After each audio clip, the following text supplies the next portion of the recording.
billionaire CEO's disabled daughter sat alone to eat her birthday cake until a black man said, "Can we join you?" Before we dive in, I want to know, where in the world are you watching from right now? Type your city in the comments so we can see just how far this story reaches. And when we get to the end, I dare you to rate it from 0 to 10 because this one might just break your heart. Now, enjoy the story. In a high-end cafe in the heart of Atlanta, laughter floated through the air beneath the glow of warm golden lights. Yet, at one small corner table, a young woman in a wheelchair sat quietly before a birthday cake no one else noticed. 7 flickering candles trembled in the air-conditioned breeze, their glow washing over her delicate face, a face touched more by loneliness than by light. Not a single voice rose to wish her well. And then, a song broke the silence. "Happy birthday to you." Every head in the cafe turned. A black man in a modest suit, holding the hand of his little daughter, stepped gently toward that lonely table. Smiling, they sang the entire song, the song she had waited years to hear again. The young woman froze, her hands trembling above the cake. For a heartbeat, the cafe itself seemed to hold its breath. What had been a cold, forgotten moment blossomed into something miraculous, warm, and unforgettable.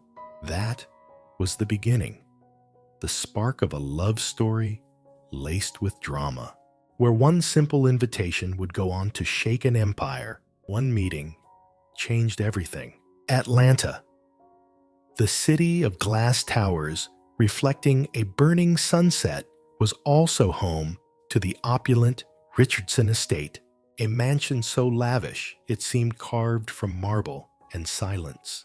Within those glittering walls lived Isabella Richardson, 24 years old, the only daughter of billionaire Thomas Richardson, CEO of Richardson Tech.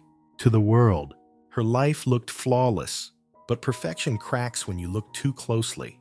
Her room was vast yet hollow, windows smothered by heavy velvet drapes that shut out even the daylight. In that quiet prison of stone and luxury, Isabella sat in her slender wheelchair, brown hair cascading over narrow shoulders, blue eyes adrift between solitude and an aching hunger for freedom. A year earlier, the accident had stolen her legs, and her mother, the only soul who loved her without condition. Since then, Isabella had become a ghost in her own home. Her father, Thomas the man admired worldwide for power and brilliance, had never learned how to see his daughter as human, fragile, and real. To him, she was a flaw, a crack in the perfect image of his dynasty. He locked every door, controlled every breath, and in doing so, turned their mansion into a gilded cage. And so, in a city alive with noise, one young woman sat unseen, beautiful, intelligent, yet forced to blow out her birthday candles alone in a crowded cafe. No one dared approach, no one spoke a word, until a voice shattered that invisible glass. A man and his daughter, a song. And in that moment, Isabella's life took a turn no one could have imagined. Part 1. The Lonely Birthday Cake. The cafe sat on the corner of Peachtree Street, its glass walls framing the late afternoon sky like a living painting. Golden sunlight spilled across the stone steps, climbed onto the brass-plated bar, and shimmered over lattes crowned with delicate foam roses. Among the hum of designer coats and polished laughter, one small table tucked near the bookshelf remained untouched by joy. There sat Isabella Richardson, slender in her ivory wheelchair, brown hair draped softly over her shoulders, blue eyes calm and still as an unbroken lake. In front of her rested an 8-inch cake frosted in white cream, dotted with red strawberries. 7 candles curved like a crescent. They weren't for her age. They were for the 7 wishes she once wrote to her mother every birthday. Health, music, freedom, courage, peace, understanding, and love. A small silver knife lay beside the plate, half her reflection trembling across its steel. The gentle scent of vanilla was no match for the cold creeping into her fingertips. The cafe manager, a polite middle-aged woman, glanced her way more than once, but quickly returned to serving new arrivals. No one knew this quiet girl was the daughter of Thomas Richardson, the billionaire CEO, who had just graced the cover of the month's financial magazines. No one knew she had chosen Table 14 every year for 3 years, her secret corner to breathe without security, without schedules, without her father's assistants whispering through earpieces. Her phone buzzed. On the screen, Evelyn Thomas's PA. Miss Richardson, Mr. Thomas asks if you're home yet. Physical therapy at 5. 3. Isabella lowered her eyes, typed back a short reply, I'll make it, and turned the phone face down, as if closing a door. Blow the candles, Bella.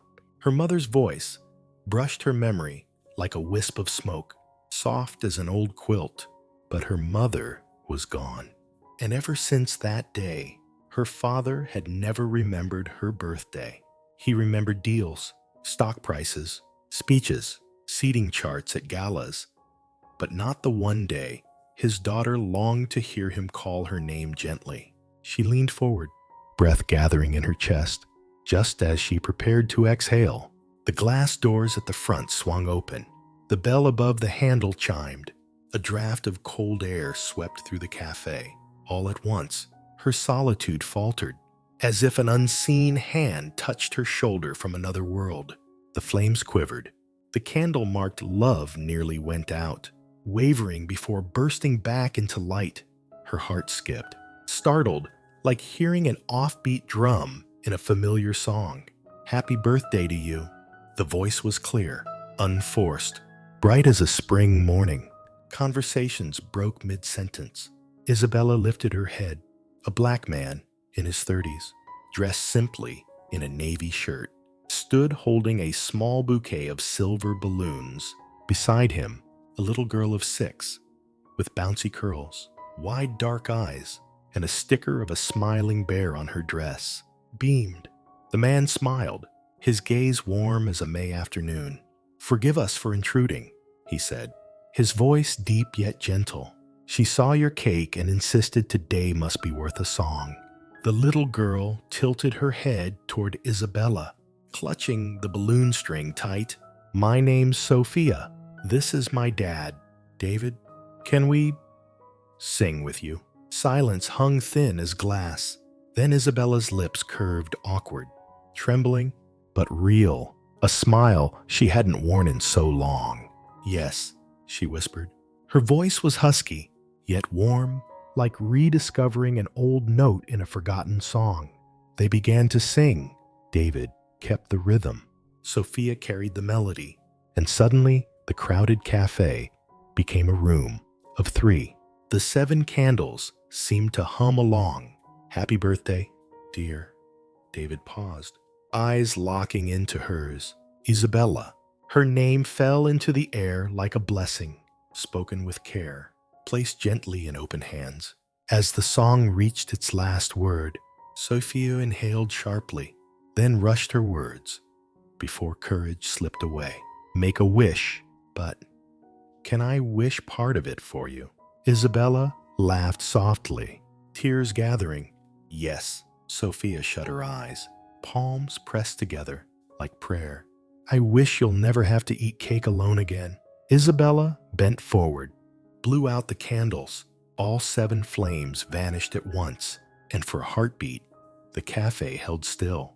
Then, like ripples in water, people began to clap softly, uncertainly, yet touched by something they couldn't quite name. A tear rolled down her cheek, landing on the frosting, carving a glistening path, not out of sadness, but because her heart had been touched in a way it hadn't felt in years. Would you mind if we sat with you a while? David asked, hesitant, As if not to disturb a sacred ritual, Isabella glanced at the two empty chairs across from her, then at her own wheelchair. Something inside her answered before she could think. Yes. Sophia hurried to pull a chair for her father, setting the silver balloons on the backrest as if declaring it a safe haven. A server arrived with 2 new forks and an extra plate. Isabella cut the first slice, her hand trembling. David steadied the plate for her, his gesture as graceful as a pianist lowering a note. Just a small piece for Sophia. Thank you, David said. She has dance class this afternoon. You dance? Isabella asked. Yes, Sophia grinned. But I skipped today, so I could sing for you. Isabella cut a second slice for David. On the third, she hesitated. Her mother used to say the third piece was for the unexpected guest, the one fate sends when you need them most. Isabella lifted her eyes to father and daughter. This one, she said softly, is for the person who made my biggest wish come true.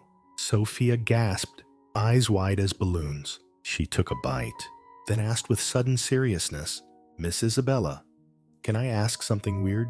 Go ahead, Isabella smiled. Do you feel sad being in that chair? Isabella froze.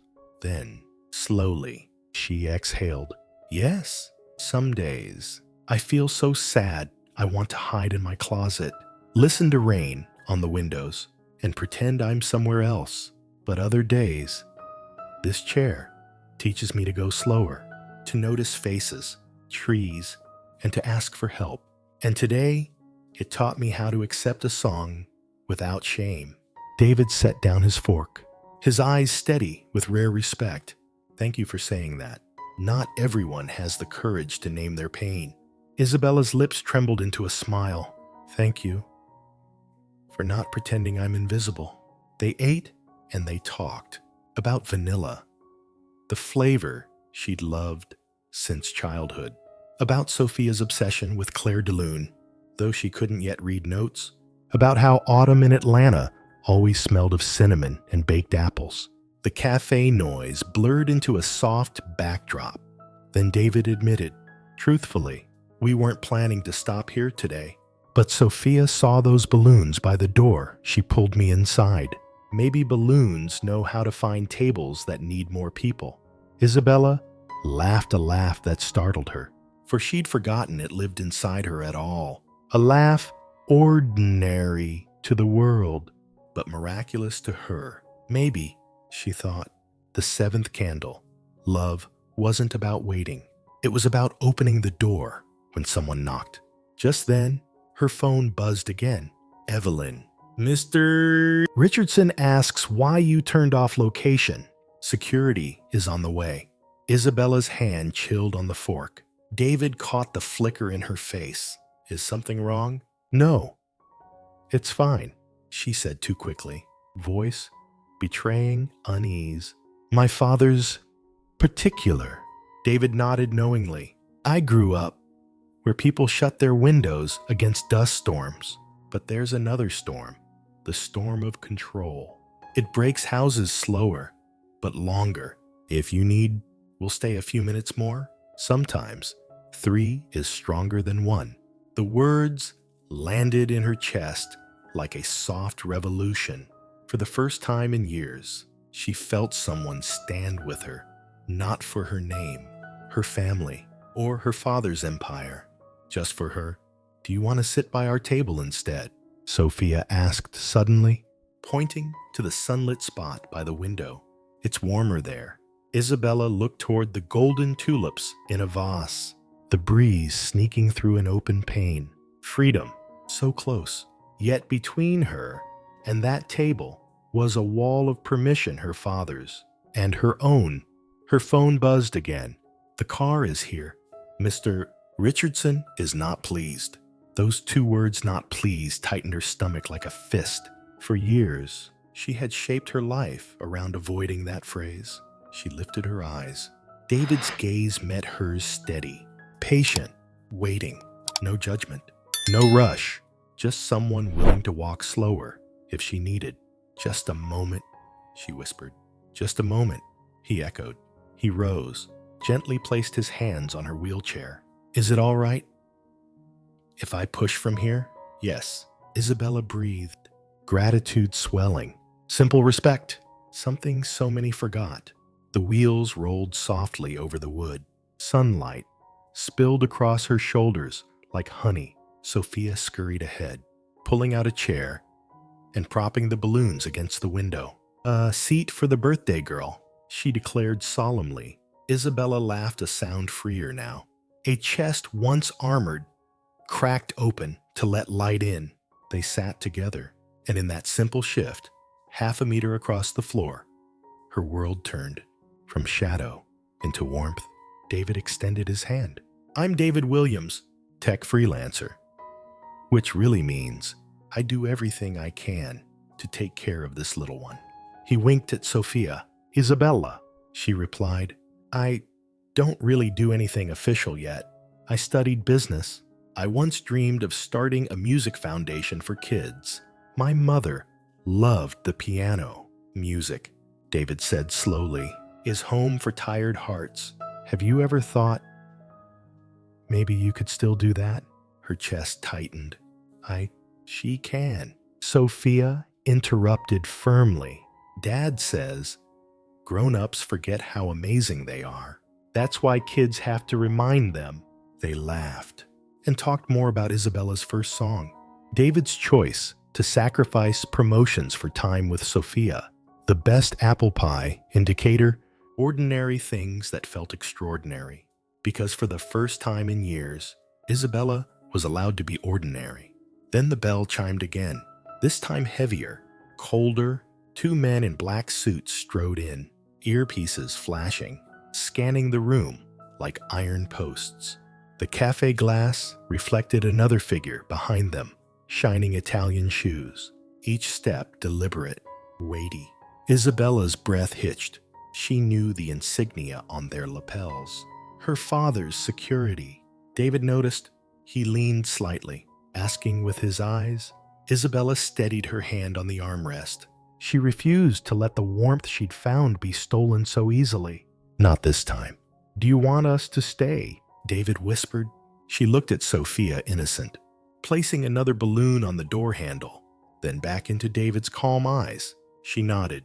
Yes, stay. Her choice small, yet a private revolution. She chose not to run from the light because of the storm approaching. She chose herself over fear. The shoes stopped at their table.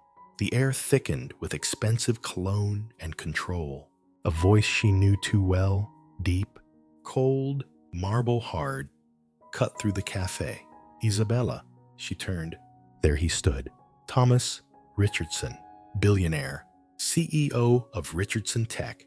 Her father, behind him, his two guards loomed like punctuation marks to end the day. Isabella laid her fork down, sat taller in her chair. To her left, Sophia gripped her hand, small but steady. To her right, David half rose, not defiant, not retreating, but present. Ready. The air tightened. A violin string wound too hard. Thomas's voice dropped like stone. We need to talk. Now. Isabella lifted her chin. Yes, father. But first her voice steady, soft, unyielding. I'm eating my birthday cake. The cafe held its breath. Outside, sunlight stretched long, like a final ribbon of honey. Inside, a girl in a wheelchair, a man with steady eyes, and a child with wishes bigger than her hands stood together before the storm. And there, in one corner of Atlanta, amid the scent of vanilla and the clink of cups, a CEO love story had begun not with roses or contracts, but with one simple question that opened a locked heart. Can we join you? Part 2. A Father's Fury. The chime above the cafe door had barely faded when the warmth in the room turned icy. A tall man in a charcoal suit strode in, his polished leather shoes gleaming against the wooden floor. Thomas Richardson, billionaire, CEO of Richardson Tech, and father of Isabella, arrived like a storm cloaked in silence, yet devastating in force. No introduction was needed. His presence alone stiffened the staff, hushed the whispers, and thickened the very air. Behind him, two bodyguards cut a path, their eyes sweeping the cafe like searchlights. Isabella inhaled sharply. The vanilla sweetness of her birthday cake lingered on her tongue, but another scent overpowered it, her father's cologne, rich with cedarwood. Once, it had meant safety in his embrace. Now, it meant judgment, control. Thomas stopped at the table. His cold eyes flickered over Isabella, then locked on David and little Sophia. Isabella, his voice was deep, heavy as a clock tower bell. What is this? The cafe froze. Sophia's small hand squeezed Isabella's fingers. An anchor against collapse. Thomas turned his gaze on David, contempt sharpening every syllable. And who are you to sit at my daughter's table? His voice carried, loud enough for half the cafe to hear. David held steady, his tone calm. We were only singing happy birthday. And nothing more, nothing more. Thomas's laugh was sharp, cutting, a nobody, dragging along a child, sitting with a Richardson. Do you have any idea what this name means? This class is not for the lowborn to touch. The air crystallized. Some customers turned away, uneasy, but others lifted phones, recording, and then a child's voice clear, unafraid. I don't know who you are, Sophia said, lifting her chin, but she was sad. She needed a friend, and she smiled. The words sliced through the marble-cold silence, soft but undeniable. Isabella trembled. No one had dared speak to her father like that, not in years. Thomas's face darkened. Little girl, be silent. This isn't your place. But Isabella's grip tightened on Sophia's hand. Her own voice shook, yet carried steady across the room. No, this is her place. Because without her, I wouldn't feel alive on my birthday. The billionaire leaned closer, steel against ice, eyes boring into hers. Do you realize what you're doing? Every client in this room is watching. The press could be here in minutes. You are dragging this family's honor into the mud. Isabella lifted her chin, blue eyes blazing with something new, something defiant. Honor, father. Do you mean the honor built on pretending? On giant charity checks, while your own daughter is forgotten? Or the honor you flaunt at world conferences about equality, yet can't bear to see me sit with a black man in a cafe? The cafe erupted into silence so thick it ached. This was the emotional breaking point when a disabled daughter, silent for so long, finally rose up against her father with words that cut deep enough to draw tears from strangers. Thomas faltered, just for a breath. Then his voice snapped back, low and burning. You don't understand. This isn't about race. It's about class. He's exploiting your pity. David calmly set down his fork. His voice was steady, grounded. Mr. Richardson, I need no one's pity. I raised my daughter with my own hands. I only saw a young woman sitting alone on her birthday. And I teach my child this. When someone is lonely, you sit with them. From a corner of the cafe, hands began to clap. Small at first, then more joined. Whispers rose. Phones tilted to capture the scene. On one screen, a caption appeared. CEO Thomas Richardson explodes at Black family for singing happy birthday to his daughter. Thomas's gaze darted around. He saw control slipping. His face flushed red, a storm of rage and fear. He bent close to Isabella, voice lowered, but sharp enough for those nearby to hear. You will pay for this recklessness. Go home, now. For a moment, she wavered, the old fear pressing down, but Sophia's hand held firm, and David's calm eyes were a steady anchor. Isabella drew a breath, steadied her spine. No, she said, her voice clear, each word deliberate. I haven't finished my birthday, and this is the first time in 3 years I don't feel invisible. The cafe exhaled as one. Chairs scraped, applause swelled. People rose from their seats. The sound was fragile, yet defiant. A chorus of strangers lending her strength. Thomas staggered back, eyes blazing, powerless against the tide. With a sharp motion to his guards, he turned. "We're leaving."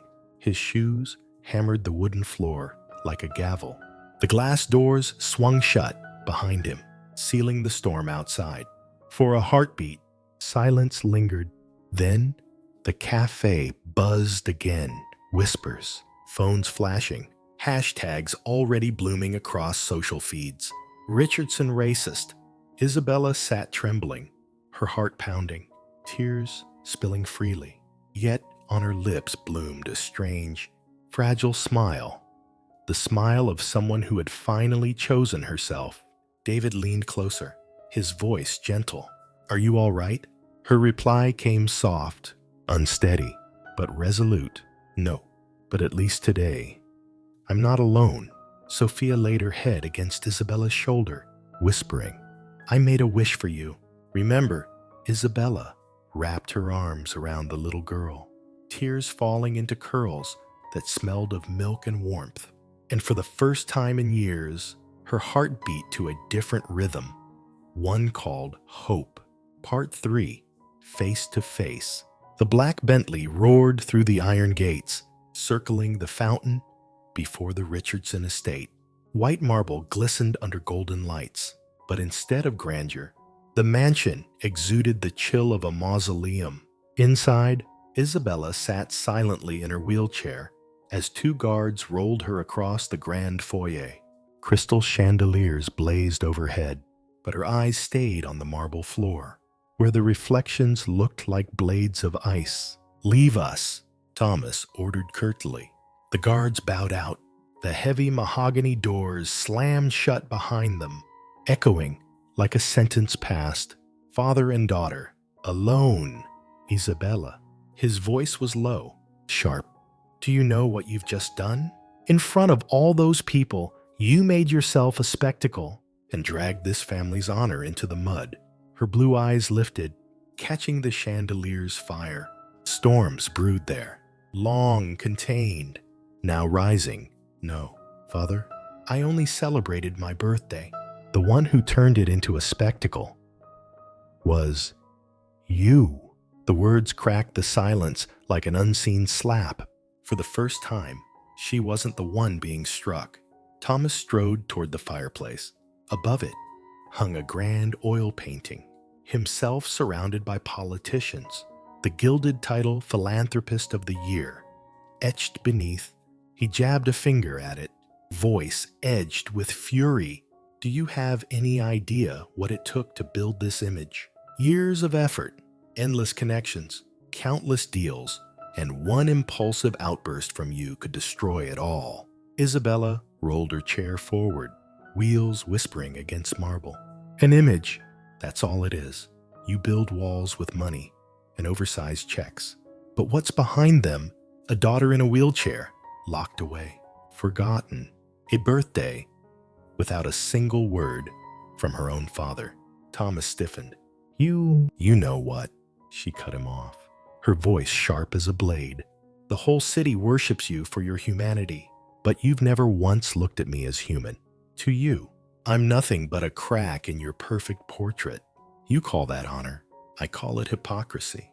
Her voice echoed up to the vaulted ceiling, a verdict no chandelier could drown. This was the emotional breaking point, the first time Isabella dared to name her father, a billionaire icon, for what he truly was, a hypocrite. Thomas's fists clenched, his face flushed scarlet, yet for a fleeting moment, something flickered in his eyes. Something like doubt, because deep down, he knew she was right. Isabella glanced around the vast hall. Imported orchids, Italian bronze statues, walls lined with accolades, luxury everywhere, but no warmth. "Do you know what I miss most?" Her voice trembled, softer now. "Not the vacations, not the gifts. I miss nights when Mother played piano, and I sat beside you while you read. I miss when this house had laughter. But since she died, you've only built higher walls.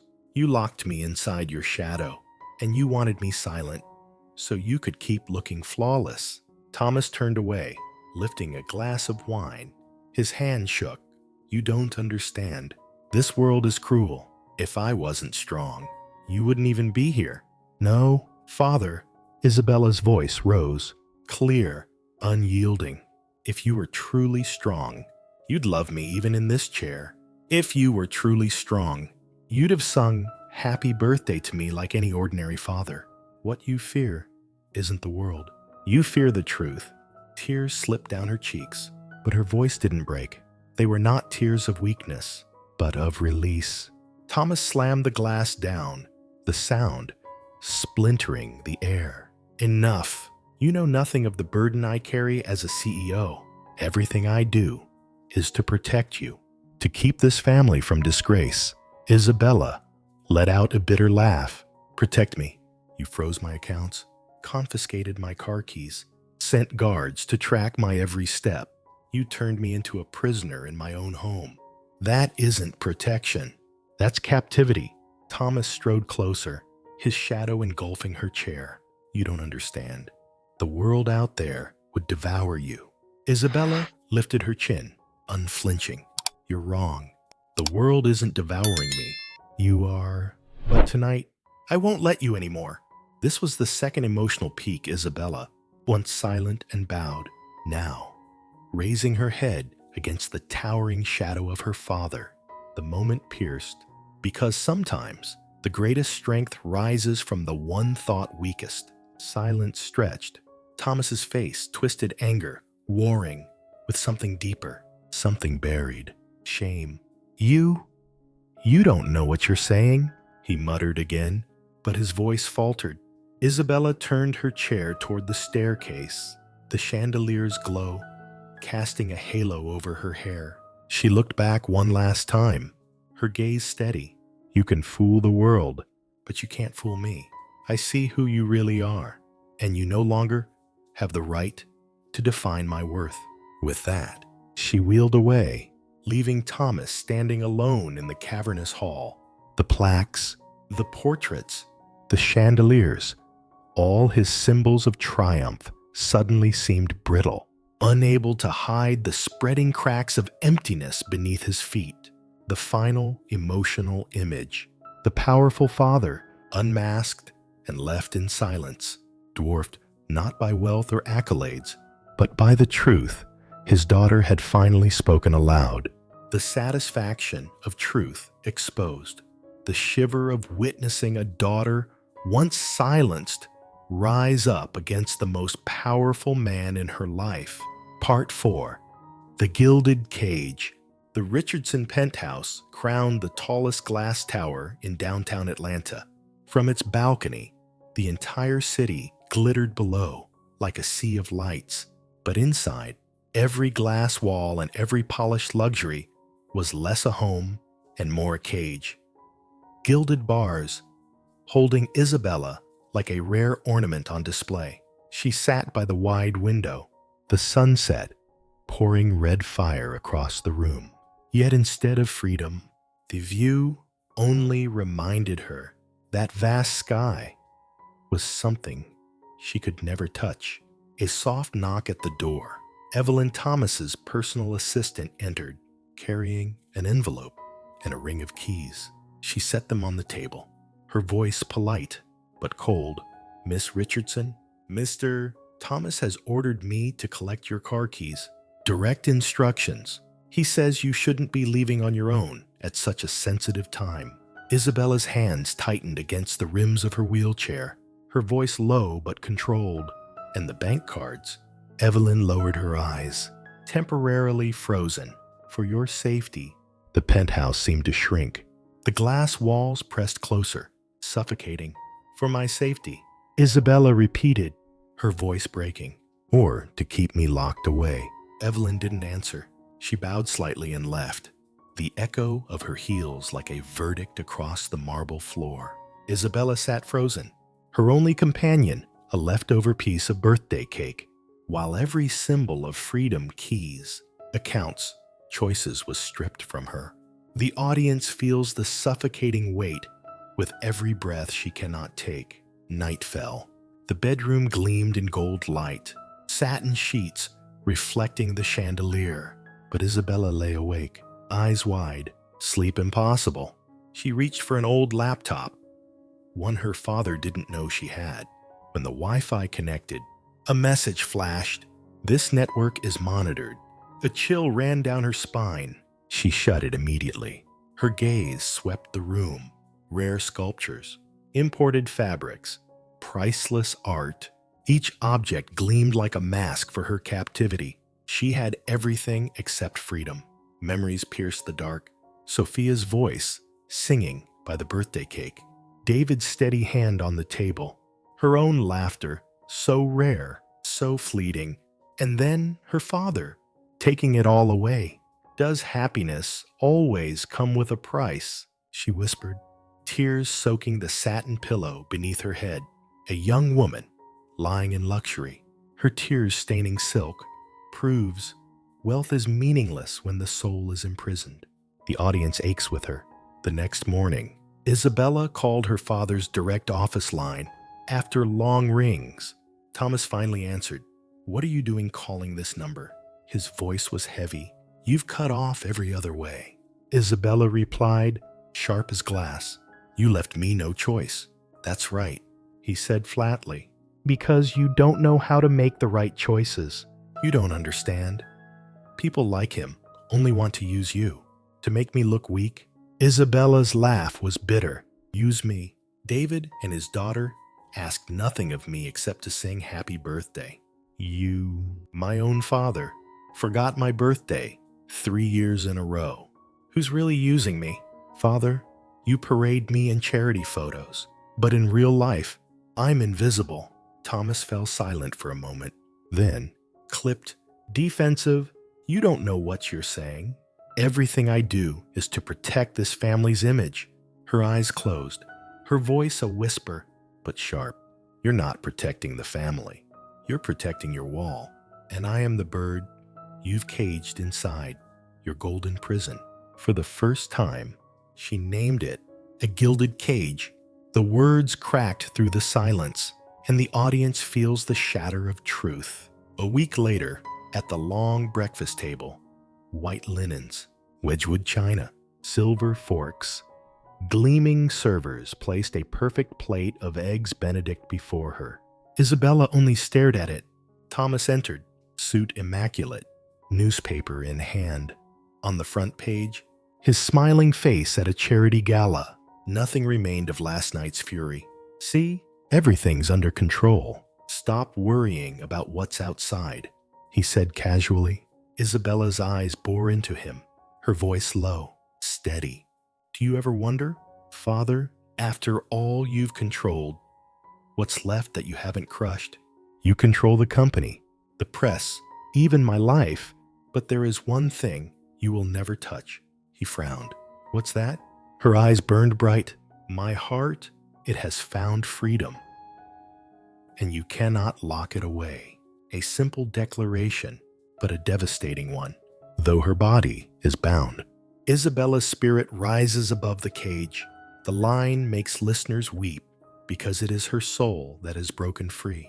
That afternoon, Isabella sat by the window again, watching Atlanta's streets alive with people walking, laughing, holding hands. She, high above, was only an observer, but this time, something had changed.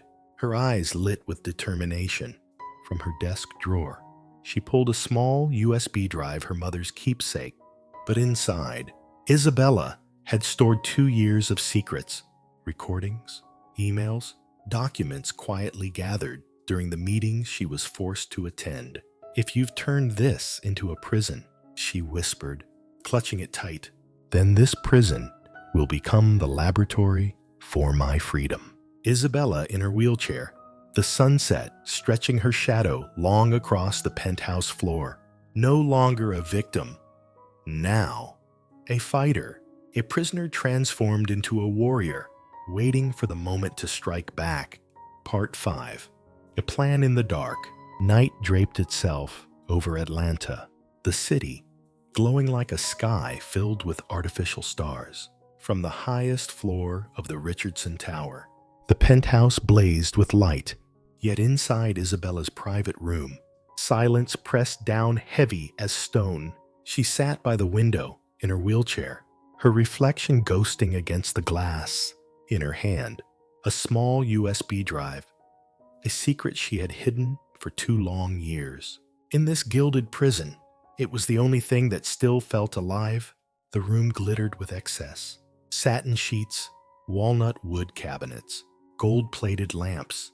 But to Isabella, they were disguises.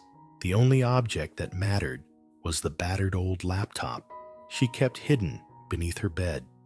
Ancient, slow, but cherished like a lifeline, she pulled it out. The dull whir of its fan filled the silence as the blue screen flickered awake. Her heart pounded. This wasn't impulse. This was the plan she had been weaving in the shadows. During every moment, the world insisted she was invisible. A hidden inbox opened. A name blinked back. Alexandra Torres, the journalist known for tearing the masks off corrupt empires. The cursor blinked in the to line. Isabella breathed deep, fingers trembling but resolute. She typed from Bella Bar to Alexandra, Torres Investigative Journalism, org, subject. Time has come. Her message poured out. Alex, this is Bella. The time is now. I have documents, emails, recordings, contracts, everything. My father thinks I am a prisoner in this house, but this very cage gave me the chance to gather proof. If you still want the truth about Richardson Tech, I'm ready to give it. But I need one promise. Protect David and Sophia. They've become the only family I have. Her finger hovered over enter. Sending this would burn every bridge. But in her mind, she saw Sophia's little hands clutching hers. Heard the birthday song that broke her silence. She pressed. The email shot into the night like an arrow leaving the bow. Isabella, confined yet defiant, sending her first act of rebellion. The glow of the screen on her face captures the audience's breath. A tiny keystroke sparking the beginning of a revolution. 5 minutes later, her inbox lit up. From Alexandra Torres. Finally, I've waited 2 years for this day. I'll come. But Bella, are you certain? Once this truth is unleashed, there's no turning back. Are you ready? Isabella read the words slowly, each syllable a flame in the dark. Her hand pressed against her chest, her heart hammering. She typed back only one line. I've been caged too long. It's time. The darkness raised its own light. When she hit send, she lifted her gaze to the city below. Thousands of windows glowed, each one a life. If her plan worked, those lives, strangled under her father's empire, might finally breathe again. Tears welled not from despair, but from a fragile, blazing hope. The desk phone rang. Isabella jolted. Only a handful of people knew that number. She picked up, voice trembling. Bella, this is Alex. The voice was low, firm, resolute. I'm in Atlanta. I won't come to the penthouse. It's too dangerous. But I have a secure line. You can upload the files via VPN, or I'll send someone you can trust to collect them. You decide. Isabella's eyes locked on the USB resting on the table. Her voice steadied, direct. I don't trust the network in this house. Good. Tomorrow. Yeeker per M. Sharp. At the old Pine Street Community Library. Can you get there? Isabella let out a bitter laugh. My father has taken my keys, frozen my accounts. He wants me trapped inside these walls. But Alex, I've learned how to turn 4 walls into a door. I'll be there. You're braver than you know. Bella. When the line went silent, Isabella sat still, Alex's words echoing in her chest like music she thought she'd forgotten. The night deepened. The penthouse fell silent, the only sound the ticking of the clock. Isabella opened the USB, scanning its contents. Hundreds of emails bearing her father's signature, Dozens of recorded meetings, contracts heavy with deceit. She sorted them carefully, labeling, annotating, her hands trembling, not from fear, but from the weight of the truth. These weren't just files. They were weapons, a reckoning, the blade that could bring down her father's empire. On the laptop screen, her reflection stared back, pale, tired, but her eyes burned. Not the gaze of a caged girl anymore, the gaze of a fighter. She whispered into the stillness, "I will no longer be the doll you keep in glass. I will be the fire you cannot extinguish." Isabella, wheelchair-bound, lit by the glow of her laptop, her eyes fierce with purpose. The audience feels their skin prickle. A prisoner, no longer a warrior waiting for her hour. Part 6. The Media Bomb. Tuesday, 6:00 m. Thomas Richardson sat alone in the penthouse dining room.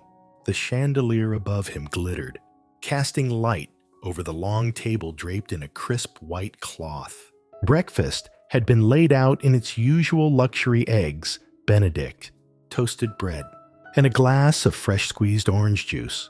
With one hand, he lifted his cup of rich Colombian coffee. With the other, he unfolded the morning's financial paper, as he always did. It was his daily ritual, controlling the world before the world could control him.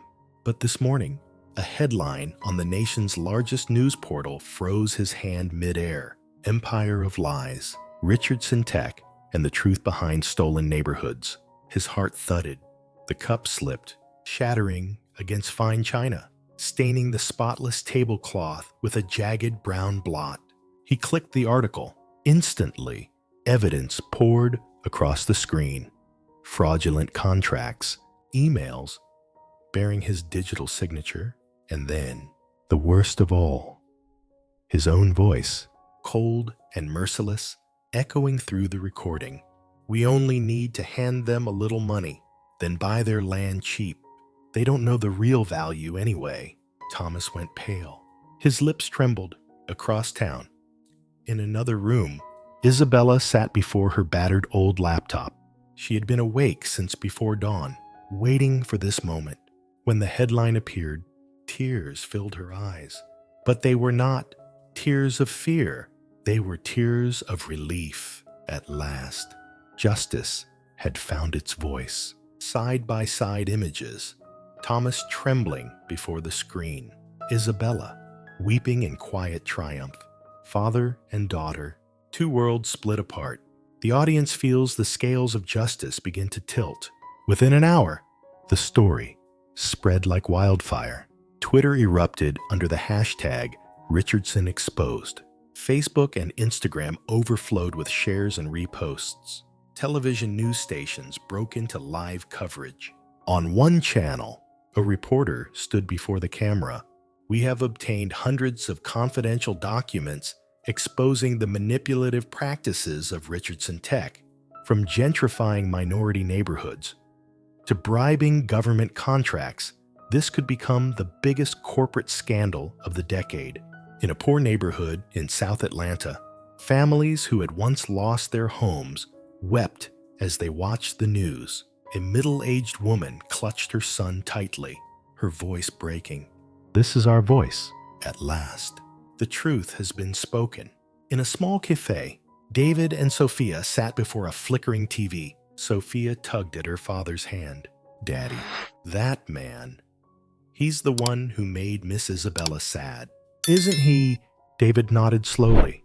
"Yes, sweetheart, but now the truth has found the light." Sophia's innocent smile blossomed. "Then my birthday wish for her, it really came true." A child's simple wish strikes deeper than any headline. Innocence becomes the spark that lights the fire of justice. Inside Richardson Tech headquarters, chaos reigned. Executives crowded into the emergency boardroom. Screens blazed red with plunging stock prices. "We've lost 42% of our value in just 3 hours. One director cried, "The government just froze all federal contracts." Another shouted. Thomas entered, face ashen, forcing a mask of control. Calm down. This is fake news. I'll handle it. But a board member slammed the table. Fake news. That was your voice on the tape. Your digital signature on those emails. Who do you expect to believe you now? The room exploded into fury. Some whispered about suspending him. Thomas roared back. Traitors, I built this empire for you, and now you dare to turn against me. Meanwhile, in her quiet room, Isabella watched the live broadcast of the board meeting. Her father's trembling face filled the screen, yet in her eyes, there was no fear, only a glimmer of hope. Justice was no longer a distant dream. A crumbling empire laid bare, the once untouchable patriarch brought to his knees. Viewers feel both the sorrow and the long-awaited triumph. That night, the evening news carried the story nationwide. The anchor's voice was grave. Documents from an anonymous source reveal that Thomas Richardson, CEO of Richardson Tech, directed illegal operations for over a decade. Notably, the leak is believed to have originated from within the Richardson family itself. Whispers spread everywhere: anger, vindication, disbelief, but all eyes turned to the young woman long dismissed as invisible. Isabella sat alone in the dark, only the glow of the TV washing her face. In her hand, she held a faded photograph herself as a child, smiling in her mother's arms. She remembered her mother's voice. Truth is like light. Even when hidden, it always finds a way through. A tear slid down her cheek as she whispered, "Mom, I did it." A girl in a wheelchair, holding a worn photograph, her tears mingling with her smile. The audience is moved to silence because justice often begins with the gentlest heart daring to rise. The next morning at 8, Nam Konzawam, Isme di Martin. Crowds of reporters swarmed outside Richardson Tech's glass tower. Cameras flashed, microphones stretched forward. Federal agents marched in with warrants. Thomas was led away, his face stone hard, his eyes hollow. Do you have anything to say about the allegations of racism and real estate fraud? A reporter shouted. He stayed silent. The car door slammed. The cameras fired like a storm. Across the city, David scrolled the news on his phone. Stunned, he immediately dialed Isabella. Her voice shook, but carried strength. "David, we won, not with violence, but with truth." Sophia leapt with joy, shouting, "See, I told you. My wish came true." And then all three of them laughed together. Laughter blurred with tears, carried across the phone line. It was the kind of moment that made the world cry along when truth finally found its voice and love became the light that led the way. Part 7. The Fall of an Empire. The headquarters of Richardson Tech. A towering skyscraper, piercing the heart of Atlanta, no longer carried its usual pride that morning. Its blue glass facade, once a gleaming symbol of power, now reflected only the crimson plunge of the stock market. Inside the grand boardroom, beneath a massive portrait of Thomas Richardson, the board of directors sat in a tense row. Their whispers swirled like a brewing storm. On the LED wall, the stock graph plummeted, lines of green turning red, collapsing in steep, merciless strokes like blades cutting downward. Thomas entered, dressed in a pressed gray suit, though dark circles shadowed his eyes. He forced his voice steady. "Ladies and gentlemen, what we're seeing is nothing more than a media crisis. I've hired the best PR firm. We'll turn this around." A female director tapped her pen sharply against the table, her tone unyielding. "You call this a media crisis? We call it a crime." The room erupted. The man who once commanded silence now stood before his own counsel, accused not of missteps, but of sin. For viewers, the moment was both satisfying and heartbreaking. Justice had begun its descent upon him. An elder director rose, his silver hair gleaming, his voice firm. "In 30 years, I've never seen this company in such ruin. The government has frozen all contracts. Our stock has lost nearly 70% of its value. Clients are abandoning us. If we do not act now, Richardson Tech will collapse within months. Thomas slammed back, his voice trembling with rage. You think this company can survive without me? I am Richardson Tech. No, the female director replied coldly. You're just a man. This company must exist beyond your name. The air thickened with silence.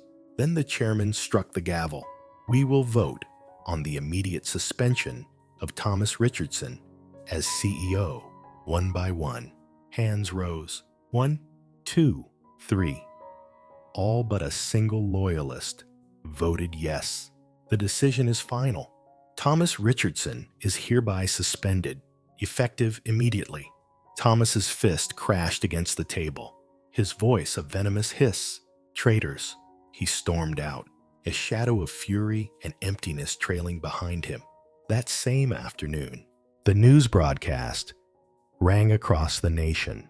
Richardson Tech suspends CEO Thomas Richardson, appoints interim board leadership. Social media exploded. A new hashtag rose like wildfire empire falls. In a small cafe, David and Sophia watched the headlines on screen. Sophia's eyes sparkled as she cried out, Daddy, Miss Isabella won, didn't she?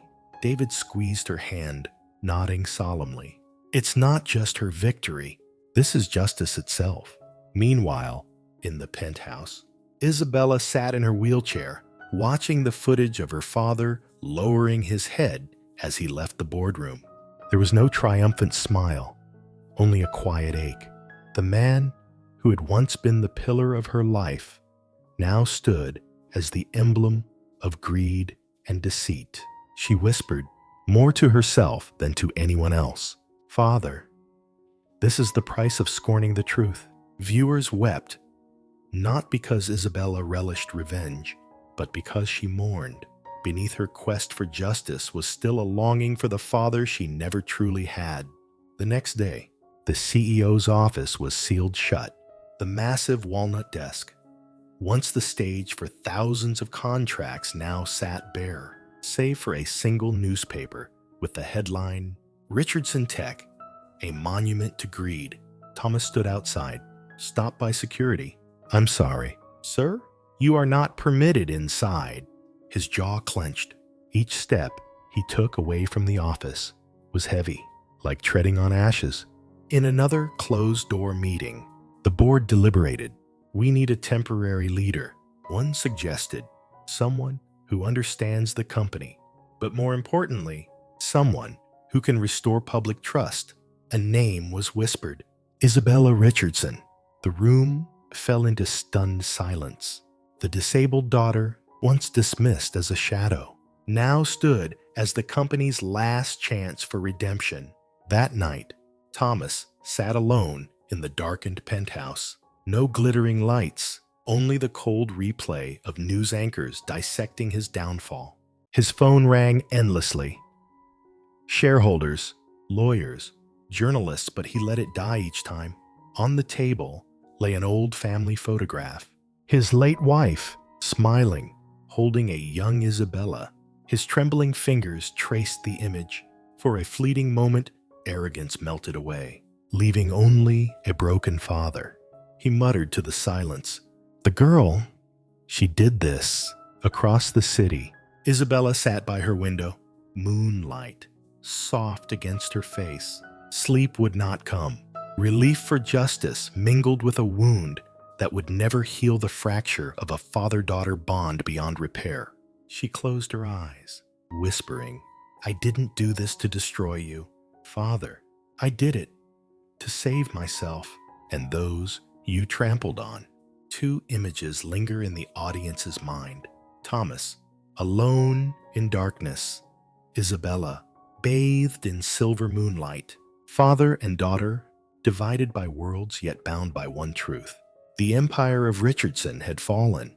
Part 8. A new chance. That morning, the headquarters of Richardson Tech carried a new face. The angry protest banners were gone. In their place, A bold message stretched across the glass atrium. Transparency, trust, transformation.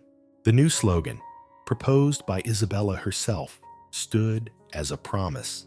She sat in her wheelchair, dressed in a soft blue dress, poised with quiet elegance. Behind her stood a team of new advisors and employees. Morning light streamed through the soaring windows, bathing her face in a glow that was calm, steady, resolute. At her first press conference as interim CEO, Isabella's voice rang clear. We have witnessed the collapse of trust. Today, I will not promise miracles overnight, but I will promise this Richardson Tech will be rebuilt on truth, on justice, and on compassion. And we will begin not with profits, but with people, the very people who were once forgotten. The room rose to its feet in applause. Some clapped through tears. The girl once imprisoned in a golden cage now stood as the leader of a company reborn, carrying the dawn of something new. A week later, Isabella invited David to her office. The CEO's suite no longer felt suffocating. The towering portrait of Thomas had been removed, replaced with a serene painting of a Georgia meadow in bloom. Soft light filtered through sheer white curtains. David entered in his simple shirt and well-worn shoes, Sophia holding tightly to his hand, her wide eyes taking in the grandeur. Isabella smiled warmly. Hello, David. Hello, Sophia. Thank you for coming. David shifted uncomfortably, his voice hesitant. You wanted to see me. I'm not sure what I could possibly offer a corporation this big. Isabella studied him for a long moment before answering. That's exactly why I need you. Richardson Tech doesn't only need people who understand numbers. It needs someone who understands people. She slid a folder across the desk. David, I want to appoint you Director of Social Responsibility. You will help me build scholarships, relief funds for struggling families, and programs for children with disabilities. I believe no one could do this better than you. David froze. Sophia's eyes lit up. Daddy, they want you to be a big boss. A single father who had once scraped by to raise his daughter was now being entrusted with shaping the humanitarian soul of an empire. David's hands tightened on the folder. His heart surged with disbelief, fear, and a fragile pride. Isabella, I'm just an ordinary man. I've never worked in a world like this. I'm afraid. I'm not enough. Isabella wheeled closer, her gaze unwavering. David, you raised Sophia on your own. You taught her love over money. You sang me happy birthday on the day I thought I would be forever alone. You are more than enough. More than anyone I've ever known. His throat tightened. In her eyes, he didn't just see an offer. He saw trust, recognition, and a quiet embrace he had waited for all his life. Sophia tugged his hand and whispered, Daddy, say yes. This is the first time someone believes in you this much. The audience, listening to this moment, feels their eyes sting. For here was a man once overlooked, finally being seen, lifted, and honored by a woman of power. That afternoon, David stepped onto the balcony, looking out over Atlanta's endless skyline. Towers gleamed, cars roared below, the world turning, as it always had. But in his mind, he saw the years of cleaning jobs, overtime shifts, tucking Sophia into bed in their tiny apartment. He remembered the helplessness when she once asked, Daddy, why aren't we like everyone else? And then he remembered Isabella's eyes, burning with belief. Drawing a deep breath, he turned back inside. Isabella waited, patient. All right, he said, his voice steady. I'll do it, but on one condition. Every program must remain transparent, reaching the people who truly need it. I won't allow this to become another mask for greed. Isabella's smile deepened, her eyes shining. David, That is exactly what I hoped you would say. Their handshake sealed more than a deal. It marked the birth of a new trust.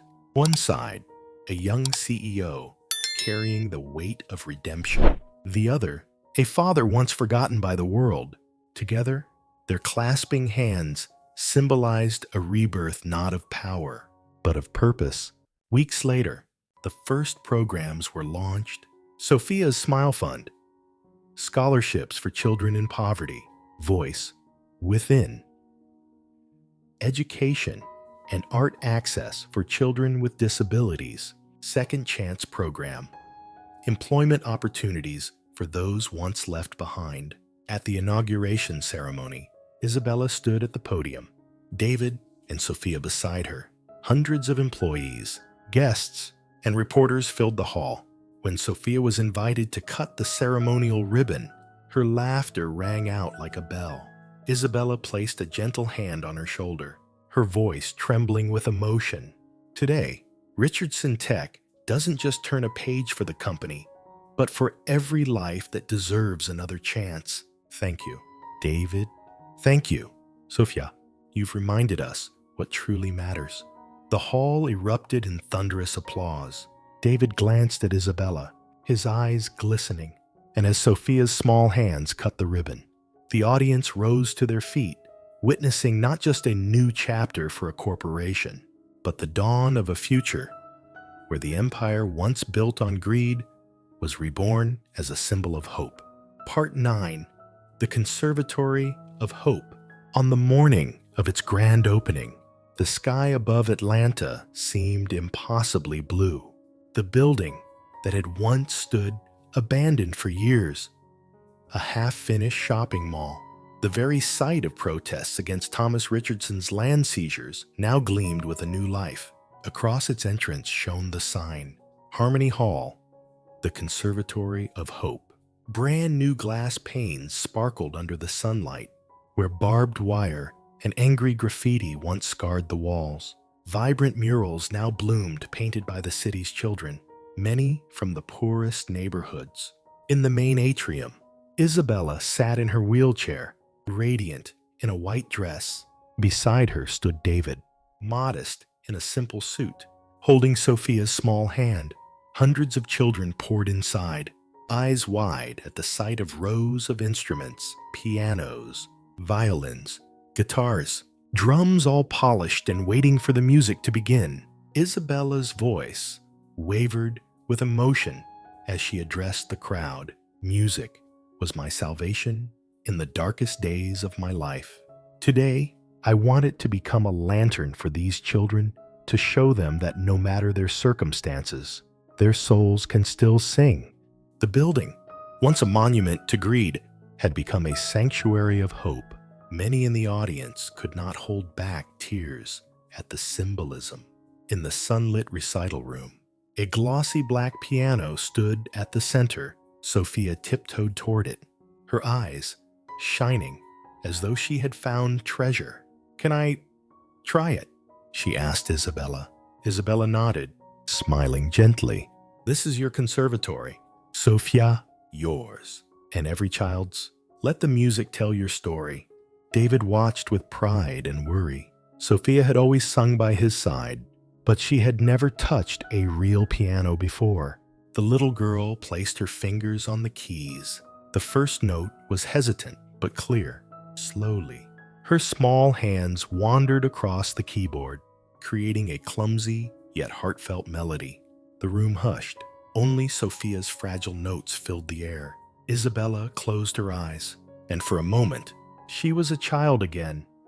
Her mother's lullabies of soft classical tunes drifting through memory. When the last note faded, Sophia looked up nervously. Was it awful? David's smile broke through, and he pulled her into his arms. "No, sweetheart, that was the most beautiful song I've ever heard." Her first notes were more than music. They were a new beginning. The audience could feel the healing power of sound. That afternoon, families lined up to register. Among them stood Marcus, a 10-year-old black boy, staring silently at a violin behind glass. His mother, in a faded janitor's uniform, tugged at his hand and whispered, "We can't afford this, son." Isabella overheard and approached, her smile warm. "Marcus, would you like to try? Here, everything is free. All you need to bring is your dream." The boy's eyes widened, trembling. He lifted the violin. The sound was raw, sometimes screeching, sometimes offbeat. But his face glowed brighter than ever before. His mother broke down, covering her face with her hands. "I never thought my son would have this chance. Thank you. Thank you." David laid a steady hand on her shoulder, his voice low and kind. "This isn't charity. It's his right, the right to dream. A poor child's first instrument, a mother's tears, an image powerful enough to draw tears from anyone watching." 1 month later, Harmony Hall held its first concert, not with famous musicians, nor in a grand hall, but with the very children who had practiced tirelessly for 4 weeks. Sophia, in a white dress, sat at the piano. Marcus held his violin, joined by friends on guitar and drums. Parents, staff, and neighbors filled every seat. When the lights dimmed, their music began. It was not flawless. Some notes stumbled, rhythms faltered, but it carried a force of life stronger than perfection. Each sound ignited hope. In the front row, Isabella wept quietly. She leaned toward David and whispered, "Do you hear it? This is the sound of freedom, the sound of a new world." David's eyes shimmered. "Yes, and you are the one who made it real."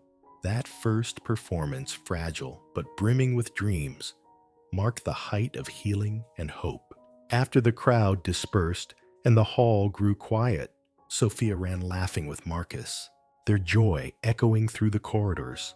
David and Isabella remained, sitting together in the dim light. David turned to her, voice heavy with feeling. "Isabella, you've turned a place of wounds into the beating heart of this city.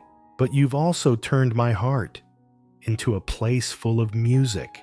She lifted her gaze, her eyes shimmering. "David, if music can heal everything, then you are the most beautiful song I've ever found." In that still moment, no melody was needed. Their eyes met, carrying a silent promise, not a hurried kiss, but an unspoken vow that between music and hope, love had begun to bloom.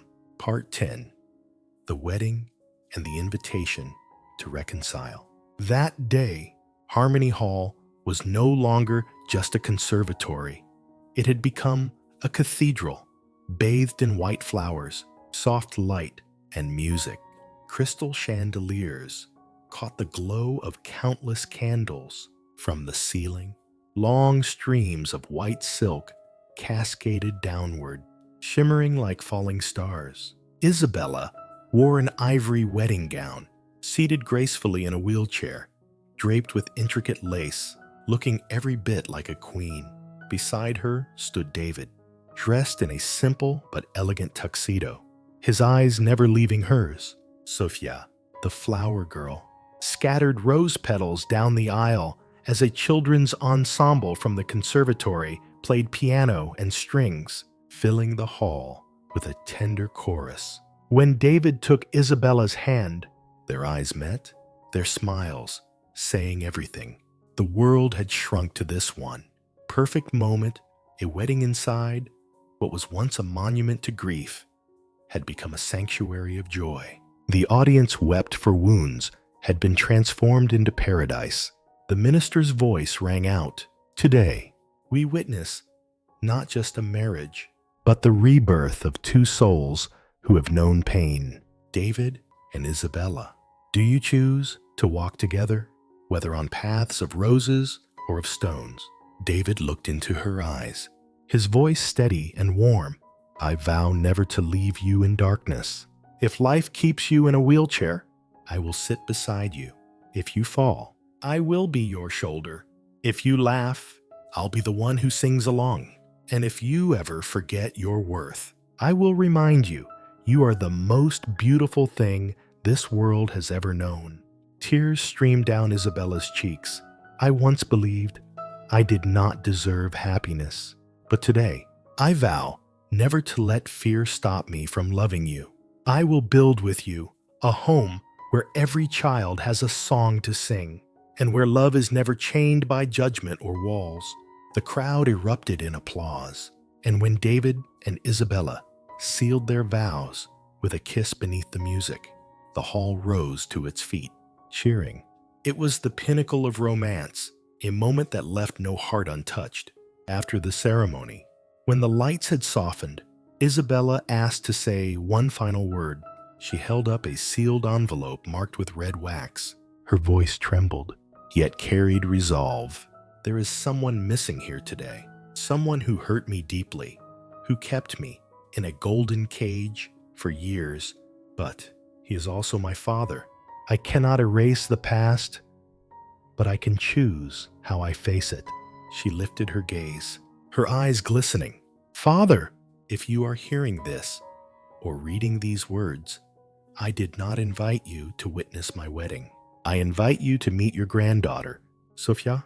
If you are willing to change, this door will always remain open, not for you as a CEO, but for you as a grandfather.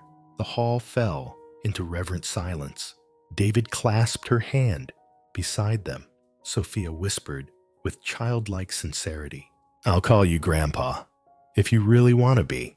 The invitation to Reconcile struck deep. Guests wiped their tears, moved by such grace and the power of love's forgiveness. Elsewhere in the city, Thomas Richardson sat in a darkened room, the wedding broadcast flickering on his television. Age had worn him down. His face was lined, his eyes hollow. As Isabella's final words reached him, his calloused hands shook. For the first time in decades, a tear slipped free. He whispered, barely audible, Isabella, my daughter, I've lost everything, even you, but could you truly give me a chance? The camera returned to Harmony Hall music filling the air, a celebration of love while a broken father sat in silence. Undone, the contrast left the audience shaken, their hearts both aching and full. That night, fireworks exploded above Harmony Hall. Children ran through the courtyard. Sophia, laughing among her friends. Isabella leaned her head against David's shoulder, smiling through tears. Do you think he'll come? She asked softly. David pulled her close, his eyes fixed on the sky. I don't know, but I do know this: you've done the right thing. You refused to let hatred hold you captive. You chose love. She closed her eyes, letting the music, laughter, and fireworks blend into one. In that moment, Isabella knew her story was not ending. It was only beginning. The image of the bride, radiant in her wheelchair, gazing at the fireworks with luminous eyes, sealed the journey with one truth. Forgiveness is the final note of love. Years later, Harmony Hall no longer looked like a reclaimed ruin, but the beating heart of a city. Music filled its halls, from morning till dusk pianos, violins, children's voices rising in harmony. Its walls displayed not graffiti, but children's paintings alongside photographs of milestones. The grand opening, Isabella's wedding, scholarship ceremonies, charity concerts. Under the leadership of Isabella and David, Richardson Tech had become a model of corporate responsibility, no longer a boardroom of schemes. It now pioneered campaigns in education, environment, and equality. One autumn evening, the Great Hall was packed as children performed Beethoven's Ode to Joy. Applause thundered through the air. Among the crowd sat an elderly man with silver hair. His frame stooped, his face carved by age and regret. Thomas Richardson. He had served his sentence. He was no longer the untouchable titan, just an old man learning to listen. He didn't sit in the VIP seats. He chose a corner, half hidden in shadow. And then he looked up. At the piano sat Sophia, no longer the little girl from years past, but a confident young woman. her music soaring. The granddaughter who once whispered on live television, "I'll call you Grandpa if you really want to." Her music pierced straight into his chest. His hand trembled over his heart. "Grandpa's here. Sophia? Too late, isn't it?" A tear slipped down his wrinkled face. He did not rise. He did not call out. He simply sat, letting her music wash through the darkness of his life. From the front row, Isabella glanced back and saw him. Her eyes shone with tears, but she said nothing. She knew this was no longer Thomas the ruthless CEO. This was only a grandfather, humbled, listening. When the last notes of Ode to Joy rang out, the hall stood in thunderous applause. Slowly, Thomas rose as well, his frail hands clapping, steady and deliberate. And for the first time, he understood. True strength was never about conquering others. It was about lifting them up. The stage lights dimmed, but the echoes of music, love, and redemption lingered. The final image, a child running across the hall with a violin, laughter ringing, Sophia bowing gracefully before the audience, and in the corner, an old man clapping with tear-stained eyes. This was a legacy transformed not of greed, but of grace.